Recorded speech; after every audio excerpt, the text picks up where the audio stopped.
നമ്മൾ ഈ പണിമുടക്കിൻ്റെ പേരിൽ എത്രത്തോളം ജനങ്ങളെ ദ്രോഹിക്കുന്നു ഇടതുപക്ഷവും വലതുപക്ഷവും എന്ന് നമ്മൾ കണ്ടത്. പക്ഷേ ജനങ്ങൾ അത്രത്തോളം വിഷമിക്കുമ്പോൾ അവിടെ സേവനത്തിൻ്റെ സന്ദേശവുമായി സേവന താല്പര്യത്തോടെ എത്തുന്ന ചില വ്യത്യസ്തമായ മുഖങ്ങളും സംഘടനകളുമുണ്ടല്ലേ? അതുമായി ബന്ധപ്പെട്ട വാർത്തകൾ നോക്കാം.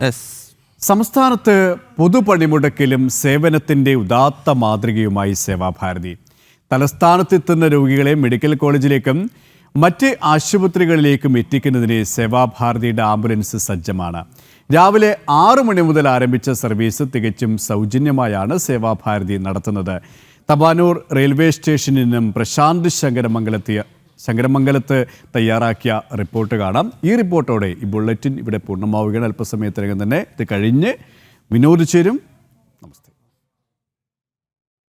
തമ്പാനൂർ റെയിൽവേ സ്റ്റേഷനിൽ പണിമുടക്കുമായി ബന്ധപ്പെട്ടെത്തുന്നവർക്ക് ബുദ്ധിമുട്ടുന്നവർക്ക് RCCയിലേക്കും അതോടൊപ്പം തന്നെ മെഡിക്കൽ കോളേജിലേക്കും അടക്കമുള്ള ആശുപത്രിയിലേക്ക് പോകുന്ന ആളുകളെ രോഗികളായിട്ടുള്ളവരെയും പറയുന്നവരെയൊക്കെ എത്തിക്കുവാനുള്ള സർവീസ് സേവാഭാരതിയുടെ ഭാഗത്തും ഇവിടെ ഏർപ്പാടാക്കിയിട്ടുണ്ട്. സേവാഭാരതി ഇവിടെ അങ്ങനെ ഒരു സജ്ജീകരണം തയ്യാറാക്കിയിട്ടുണ്ട്. സേവാഭാരതി ചേട്ടന്മാരെല്ലാം ഇവിടെ ഉണ്ട്. രാവിലെ തൊട്ട് തന്നെ നിങ്ങളുണ്ട് ഇവിടെ അല്ലേ?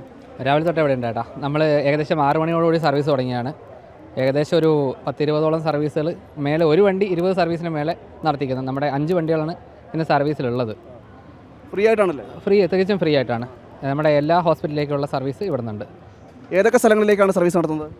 RCC, ശ്രീചിത്ര മെഡിക്കൽ കോളേജ്, പിന്നെ PRS, SK ഹോസ്പിറ്റൽ, കിംസ്. രാവിലെ മുതൽ തന്നെ ഇത്തരത്തിൽ സേവാഭാരതിയുടെ സർവീസുകൾ നടത്തിക്കൊണ്ടിരിക്കുകയാണ്. പലയിടങ്ങളിലേക്ക് പോകേണ്ട ആളുകൾ നമുക്കറിയാം അപ്രതീക്ഷിതമായി എത്തുന്ന ആൾക്കാരുണ്ട്. പ്രത്യേകിച്ച് ഇത്തരത്തിലുള്ള ആശുപത്രി ബുദ്ധിമുട്ടുകളുമായി എത്തുന്ന ആളുകൾ നിരവധി പേരാണ്. അവർക്കാണ് ഈ അവശ്യ സർവീസിൻ്റെ ആവശ്യം വരുന്നത്. ഇപ്പോൾ ഹിന്ദു ഐക്യവേദിയുടെ സംസ്ഥാന ജനറൽ സെക്രട്ടറി കൂടി നമ്മോടൊപ്പം ചേരുന്നുണ്ട്. സന്ദീപ് തമ്പാനൂർ ചേരുന്നുണ്ട്.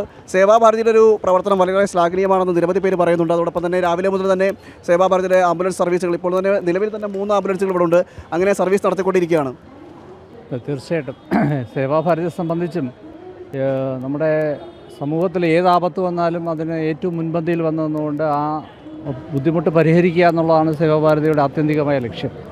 സേവന സന്നദ്ധരായിട്ടുള്ള സേവാഭാരതി എപ്പോഴും ആ തരത്തിൽ പ്രവർത്തിക്കുമ്പോൾ ഇന്ന് ഇവിടെ നമുക്കറിയാം രാവിലെ 6 മണി മുതൽ ഇവിടെ വ്യത്യസ്തമായിട്ടുള്ള വിവിധ രോഗങ്ങൾ ഇവിടെ ട്രീറ്റ്മെൻറ്റിനായി എത്തുന്ന രോഗികൾ സംസ്ഥാനത്തിന് അകത്തും പുറത്തുമുള്ള RCCയും ശ്രീചിത്രയും ഉൾപ്പെടെയുള്ള മെഡിക്കൽ കോളേജ് ഉൾപ്പെടെയുള്ള ആശുപത്രികളിൽ വിദഗ്ധ ചികിത്സയ്ക്ക് വേണ്ടി വരുന്നവർക്ക് വേണ്ടിയിട്ടുള്ള യാതൊരു സംവിധാനവും ഇവിടെ ഏർപ്പെടുത്താത്ത ഒരു സാഹചര്യത്തിൽ സേവാഭാരതി മാത്രമാണ് ഇത്തരത്തിൽ ഇവിടെ ചെയ്യുന്നതുകൊണ്ട് തന്നെ ഇവിടെ എത്തുന്ന രോഗികളെ സംബന്ധിച്ച് അവരുടെ കൂട്ടിരിപ്പുകാർക്കും ഒക്കെ തന്നെ ഇതൊരു വലിയ സഹായമാണ്. ഒരു പക്ഷേ ഇതില്ലായിരുന്നുവെങ്കിൽ അവരെങ്ങനെ എത്തുമെന്നുള്ളതിനെക്കുറിച്ച് അവർ തന്നെ ഇപ്പോൾ വണ്ടിക്കകത്തൊക്കെ ഇപ്പോൾ ഏതാണ്ട് കുറേയധികം സർവീസ് ഇവിടെ നടത്തി കഴിഞ്ഞു.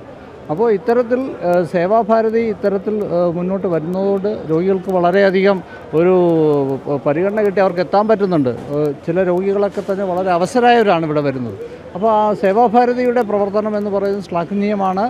അതുപോലെ തന്നെ ഈ പണിമുടക്കിനെ സംബന്ധിച്ചും പറഞ്ഞാൽ ഈ പണിമുടക്ക് എന്തിനു വേണ്ടി എന്നുള്ളത് പണിമുടക്കി അവർക്ക് തന്നെ അറിയില്ല. കാരണം ഇത് ദേശീയ പണിമുടക്കെന്നാണ് പറയുന്നത്. കേരളത്തിനപ്പുറത്തേക്ക് യാതൊരു ചലനം ഇതിനുണ്ടാക്കാൻ സാധിക്കുന്നു എന്ന് ആർക്കും മനസ്സിലാവുന്നില്ല. അപ്പോൾ ഇവിടെ ഈ കേന്ദ്ര സർക്കാരിനെതിരെ ഇത്തരത്തിലുള്ള ആരോപണം ഉന്നയിച്ച് പോകുമ്പോൾ ഇവിടെ KSRTC ഉൾപ്പെടെ ജീവനക്കാർ സമരത്തിലാണ്. KSRTC ജീവനക്കാരുടെ അവസ്ഥ നമുക്കറിയാം. സ്റ്റേറ്റ് ഗവൺമെൻറ് അവർക്ക് വേണ്ടി എന്താണ് ചെയ്തതെന്നൊക്കെ ഇവിടുത്തെ ജനങ്ങൾക്കെല്ലാം ബോധ്യമുള്ളതാണ്. അപ്പോൾ സ്വന്തമായി ചെയ്യേണ്ട കാര്യങ്ങൾ ചെയ്യാതെ കേന്ദ്ര സർക്കാരിനെ കുറ്റപ്പെടുത്തിക്കൊണ്ട് തികച്ചും രാഷ്ട്രീയ പ്രേരിതമായിട്ടുള്ള ഒരു പണിമുടക്കാണ് ഇത് എന്നുള്ളത് ഒറ്റ നോട്ടത്തിൽ തന്നെ ആർക്കും കാണാൻ പറ്റുന്നതാണ്. പ്രത്യേകിച്ച് ഇവിടെ സേവാഭാരതിയുടെ പ്രവർത്തനം രാവിലെ മുതൽ ഏത് രോഗികൾക്ക് ഇവിടെ എത്തിയാലും അവർക്ക് ആവശ്യത്തിന് അഥവാ എന്തെങ്കിലും ബുദ്ധിമുട്ടുണ്ടായാൽ സേവാഭാരതിയെ ബന്ധപ്പെട്ടാൽ അതിന് വേണ്ടിയിട്ടുള്ള സൗകര്യങ്ങൾ ഏർപ്പെടുത്തുമെന്ന് സേവാഭാരതി നേരത്തെ തന്നെ പ്രഖ്യാപിച്ചിട്ടുണ്ട്. അത് അനുസ്യൂതം തുടരും. ഇന്ന് വൈകുന്നേരം വരെ അത്തരത്തിലുള്ള എന്ത് ബുദ്ധിമുട്ടുകളുണ്ടെങ്കിലും സേവാഭാരതി അത് പരിഹരിക്കപ്പെടും. അതുതന്നെയാണ് നിലവിൽ 3 ആംബുലൻസ് ഉണ്ടായിരുന്നു. ഇവിടെ ഒരു ആംബുലൻസ് പുറപ്പെട്ടിരിക്കുന്നു. പൂർണ്ണമായിട്ടും ആളുകളെ നിറച്ചുകൊണ്ട് രോഗികളെ നിറച്ചുകൊണ്ട് ആംബുലൻസ് പുറപ്പെട്ടിരിക്കുന്നു. മറ്റ് 2 ആംബുലൻസുകൾ ഇവിടെ RCCയിലേക്കും SUTയിലേക്കും അടക്കമുള്ള സ്ഥലങ്ങളിലേക്ക് പോകുന്നതിനുള്ള സേവാഭാരതിയുടെ ആംബുലൻസുകൾ സജ്ജമായിരിക്കുകയാണ്. നിരവധി പേരാണ് ആംബുലൻസിൽ കയറുന്നത്.